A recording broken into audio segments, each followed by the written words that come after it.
انتقال کا وقت آ گیا یا رسول اللہ صلی اللہ علیہ وسلم آپ تشریف لائیں. اللہ کے حبیب صلی اللہ علیہ وسلم ان کے گھر تشریف لائے اور جب دیکھا داخل ہوئے تو ان کی آنکھیں کھلی کی کھلی رہ گئی، روح ان کے جسم سے پرواز کر چکی تھی. آقا کریم صلی اللہ علیہ وسلم نے اپنے مبارک ہاتھ سے ان کی آنکھوں کو بند کیا اور ارشاد فرمایا جب بندے کی روح جسم سے جدا ہوتی ہے تو وہ بلندی پڑ جاتی ہے تو جسم اسے دیکھتا ہے، روح کو جاتا ہوا دیکھتا ہے تو اس کی آنکھیں کھلی رہ جاتی ہے.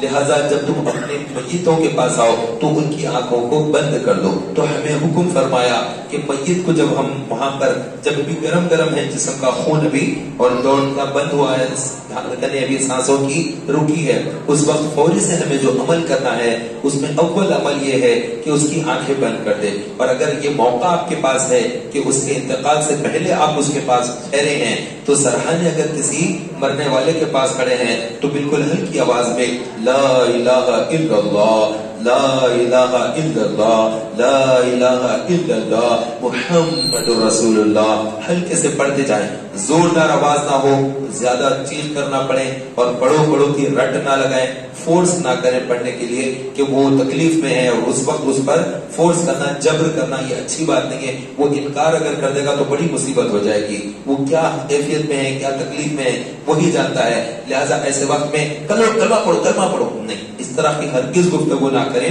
اس کے ساتھ رحمت کا معاملہ کریں اور بہت نرمی کے ساتھ لا الہ الا اللہ محمد رسول اللہ پڑھتے رہیں. خود آپ پڑھیں، پڑھنے کے لیے نہ کہیں. جب آپ یہ کہیں گے تو انشاءاللہ تبارک و تعالی اس کا اذان دینے کا ذہن کا جواب دینے کی عادت رہے گی. اللہ اکبر وہ بھی کہے گا اللہ اکبر تو معمول رہے گا. سننے کے ساتھ ہی پڑھتے رہنے کی عادت رہے گی. وہ عادت کی وجہ سے وہ انشاءاللہ تعالی بہت آسانی سے پڑھے گا. اگر عادت نہیں بھی ہے تب بھی آپ کھڑے رہ کر پڑھیں گے، اللہ کی رحمت ہوئی تو انشاءاللہ تبارک و تعالی اللہ رب العزت آسانی کر دے گا. اور دوسری چیز، کسی کا انتقال ہو جائے تو فوری سے پریشان ہو کر فون کرتے کہ انتقال ہو گیا گھر میں اب کیا کرنا.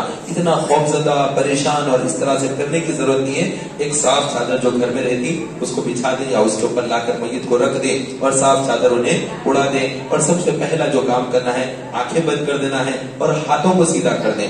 تکلیف کی وجہ سے ہاتھ ایسے رہے یا ہاتھ ایسا رہا اور روح جدا ہو گئی تو ایسے ہی ہاتھ نہ رکھ دیں بلکہ اس کو سیدھا لے کر آ کر برابر کر دیں. دونوں ہاتھوں کو آپ نے برابر کر دینا ہے.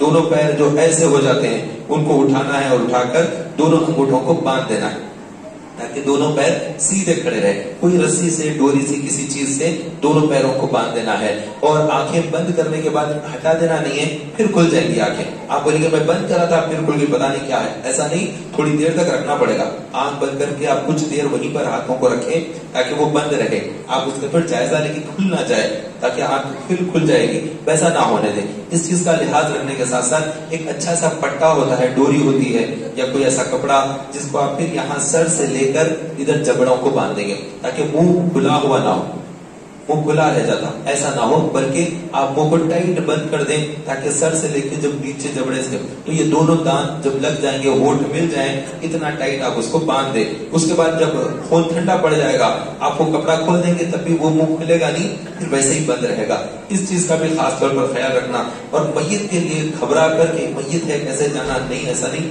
ہر ایک کو مرنا ہے. کوئی سامنے والا مر گیا تو اس کی لاش کے پاس نہیں جانا یہ تو ہم کو کچھ ہو جائے گا، ایسا کچھ بھی نہیں ہوتا ہے. وہ سب اللہ کی طرف سے ہے اور اللہ تبارک و تعالیٰ کے فرشتے ہوتے ہیں جو روح قبض کرتے ہیں. جنات اور شیاطین کا نہیں ہوتا ہے کہ آدمی ڈر جائے گھبرا جائے. اور اس کے پیٹ کے اوپر تھوڑی سی وزن چیز رکھتے ہیں، ہلکا سا کوئی جیسے چاول یا نمک یا ایسی کوئی چیز ہوتی ہے جو تھوڑی سی تھیلی میں رکھ کر تاکہ پیٹ میں ہوا بھر کر وزن پیٹ ایسا پھول نہ جائے، تھوڑا سا اس کا بھی لحاظ رکھنا چاہیے. چند ایک چیزیں کر دیا جائے اس کے اندر اور اس کے بعد پھر لوگوں کو اطلاع دینا. اس میں اطلاع دیتے وقت میں نیت بعض لوگوں کی یہ ہوتی ہے کہ بہت سارے لوگوں کو بلائیں گے، بڑی تعداد میں جنازہ ہو ہمارے ابا کا تو ہمارا نام ہوگا. ایسے جو خواہش کے حساب سے جو کرتے ہیں ان کو ثواب نہیں ہے بلکہ ریاکاری کا ان کے لیے گناہ لکھا جائے گا. تو لوگوں کو اطلاع دینا، لوگوں تک بات پہنچانا یہ بالکل صحیح ہے تاکہ زیادہ سے زیادہ لوگ جمع ہو، لیکن اس کے اندر بھی اپنی بڑائی اور اپنا تکبر اس کے اندر رکھنا، غرور کا کوئی پہلو ڈھونڈنا یہ بالکل جائز نہیں ہے، اس سے منع کیا گیا ہے.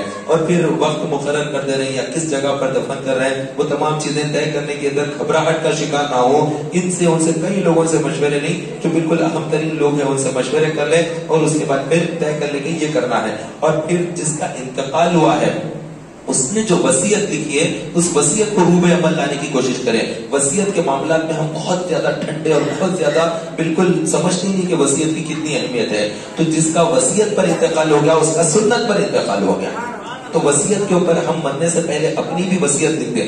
اور وصیت میں کیا لکھوں, پریشان ہوتے ہیں کہ مجھے نہیں معلوم کیا وصیت لکھنا ہے. اگر کسی کا وصیت پر انتقال نہیں ہوا تو سنت پر انتقال نہیں ہوا, یہاں تک کہا گیا ہے. اور ایک بزرگ نے خواب دیکھا, اس کے اندر دیکھا کہ ایک عورت کا انتقال ہو گیا ہے. تو اس کو دیکھا کہ وہ خواب میں بات نہیں کر رہی ہے, خبر میں اس کے بازو کی خبر والی بات کر رہی ہے. تو پوچھا کہ تجھے کیا ہوا, تو بات نہیں کر رہی ہے, وہ تو بات کر رہی ہے. تو کہا کہ اس نے مرنے سے پہلے وصیت لکھی, اس لیے قیامت تک اس کو بات چیت کرنے کا شرف دیا. اور میں چونکہ وصیت نہیں لکھی تو میں گونگی ہو گئی یہاں پر. تو وصیت ہی نہیں کہ گونگا پن آ جاتا ہے قبر میں, یہاں تک بھی بیان کیا گیا ہے. لہذا وصیت لکھ دیں. اب وصیت میں کیا لکھنا, بالکل مختصر, پہلے بسم اللہ الرحمن الرحیم لکھیں گے, اللہ کے نام سے شروع. جیسا سلیمان علیہ السلام نے خط لکھا تو پہلے اللہ کا نام لکھا, وہی قرآن مجید میں بھی آ گیا بسم اللہ الرحمن الرحیم. تو سب سے پہلے بسم اللہ الرحمن الرحیم لکھ دیں. اس کے بعد پھر الحمدللہ میں سنی ہوں, عقیدہ اہل سنت و جماعت پر ہوں, میں مسلمان ہوں, میں حضرت سیدنا امام اعظم کا ماننے والا ہوں, یہ تمام چیزیں غوث اعظم کے سلسلے سے ہوں. یہ اپنی باتیں جو ہم ہیں, اپنا نام, اپنے باپ کا نام اور اپنا جو ہے شہر کا نام, مقام کا نام, یہ چیزیں لکھ دینا کہ میں فلاں فلاں ہوں. اور اپنے ہوش کے ساتھ یہ لکھتا ہوں کہ میرے انتقال کے بعد میرے نماز جنازہ فلاں پڑھے, جس سے ہم محبت کرتے ہیں, جو عالم ہے یا جو ہمارے مسجد کے امام صاحب ہے جن کے پیچھے ہم اکثر نماز پڑھتے ہیں. ایسا کسی کا بھی نام جن کا ہمارے ذہن میں ہو, ان کا نام لکھے کہ میری یہ خواہش ہے کہ میری نماز جنازہ فلاں پڑھے, اور مجھے اگر ممکن ہو تو فلاں قبرستان کے اندر جہاں پر جگہ کی مطلب آپ کے پاس اتنی گنجائش, پیمنٹ آپ کر سکتے ہیں, تو فلاں جگہ پر مجھے دفن کیا جائے. اور میرا جو بھی طریقہ ہوگا تمام اہل سنت و جماعت کے طریقے پر ہی مجھے تدفین عمل میں لائی جائے. میرا غسل کا معاملہ, نماز جنازہ کا معاملہ اور میت کو دفن کرنے کا, میرا تمام چیزیں یہی ہو. اور میرا جو پیسہ ہے اس کو شریعت مطہرہ کے مطابق اس کو تقسیم کیا جائے. میری جو کچھ بھی میں وراثت میں چھوڑ رہا ہوں, میرا مال ہے, کچھ بھی نہیں ہے, جائیداد نہیں ہے, گھر بنگلہ یہ نہیں ہے, کپڑے تو ہے, کچھ چند کپڑے چھوڑ دیے تھے, کچھ پیسے تھے پاکٹ میں ہوتے تھے, جو کچھ بھی تھا اس کو شریعت کے مطابق اولاد میں تقسیم کیا جائے. یہی چند باتیں رہتی جو لکھ دینا ہوتا ہے. یہ لکھ دیا تو وصیت کے اوپر عمل ہو جائے گا. اور اگر کسی نے وصیت لکھ دی میرے مرنے کے بعد میری پوری جائیداد سب کے سب یتیم خانے میں دے دو, اس کی وصیت قلعتم ہو جائے گی, نہیں مانی جائے گی. اللہ کے نبی علیہ السلام نے منع فرمایا ہے.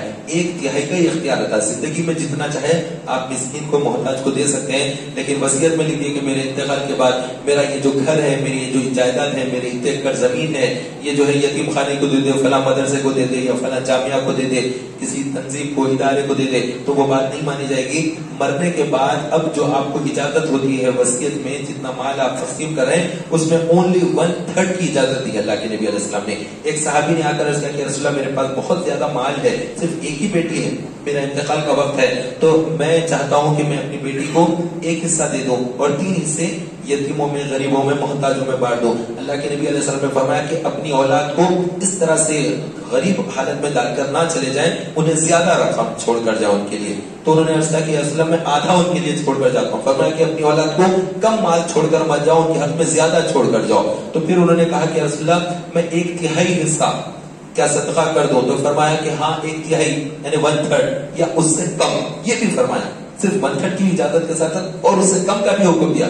تو ہم 1/3 یعنی 35% سے زیادہ, کسی کو بھی 33% سے زیادہ صدقہ خیرات نہیں کر سکتے. اگر کسی نے وصیت کر بھی دی موت سے پہلے تب بھی اس کی بات نہیں مانی جائے گی, کیونکہ وہ تو مر چکا ہے, وہ تو انتقال کر چکا ہے. اب اس کی وصیت نہیں بلکہ مال کا جو مالک ہے وہ اللہ ہے, تو اللہ کی کتاب کے حساب سے ہی فیصلہ ہوگا.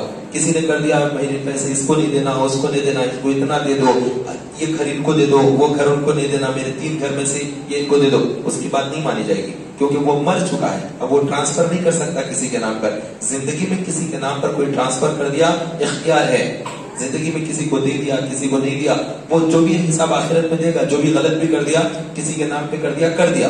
لیکن مرنے سے پہلے اگر لکھ کر مرا کہ میرے مرنے کے بعد ان کو یہ دے دے, ان کو یہ دے دے, تو اس کی بات نہیں مانی جائے گی. وہ وصیت پر عمل نہیں ہوگا, بلکہ اب عمل ہوگا اللہ کی کتاب کے مطابق. تو اللہ نے اپنی کتاب میں جو حکم دیا کہ کس کو کتنا دینا ہے, بیٹے کو کتنا, بیٹی کو کتنا, ماں کو کتنا, باپ کو کتنا, عورت مر گئی تو شوہر کو کتنا, شوہر مر گیا تو عورت کے لیے کتنا حصہ ہے, وہ اللہ کی کتاب کے مطابق تقسیم ہوگا.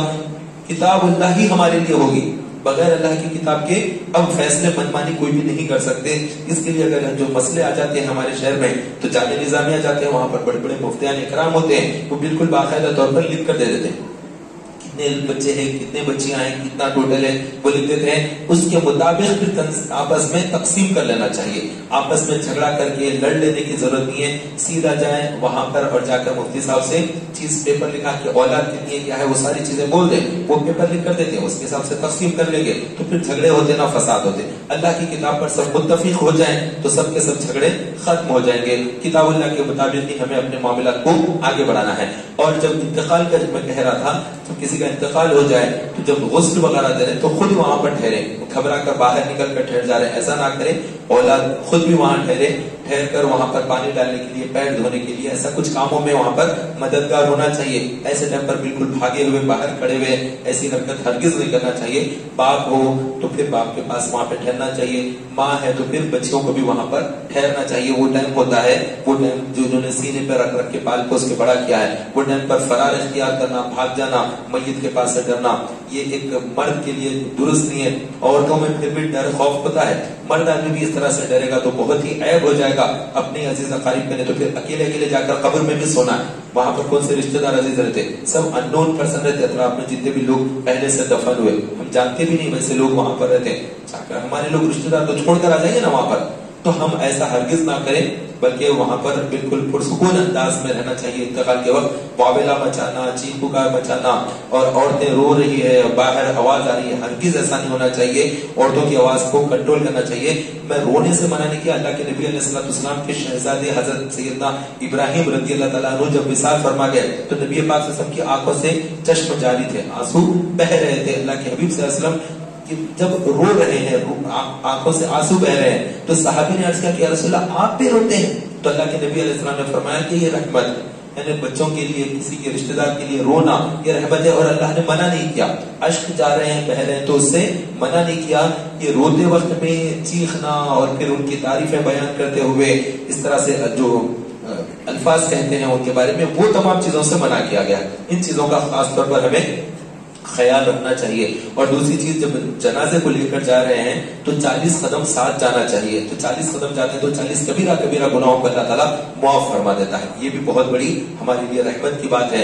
اور اللہ کے حبیب صلی اللہ علیہ وسلم نے ارشاد فرمایا جو کسی کی نماز جنازہ پڑھتا ہے تو اسے احد پہاڑ کی جتنا, ایک قیرات کہتے ہیں, اتنا ثواب عطا ہوتا ہے.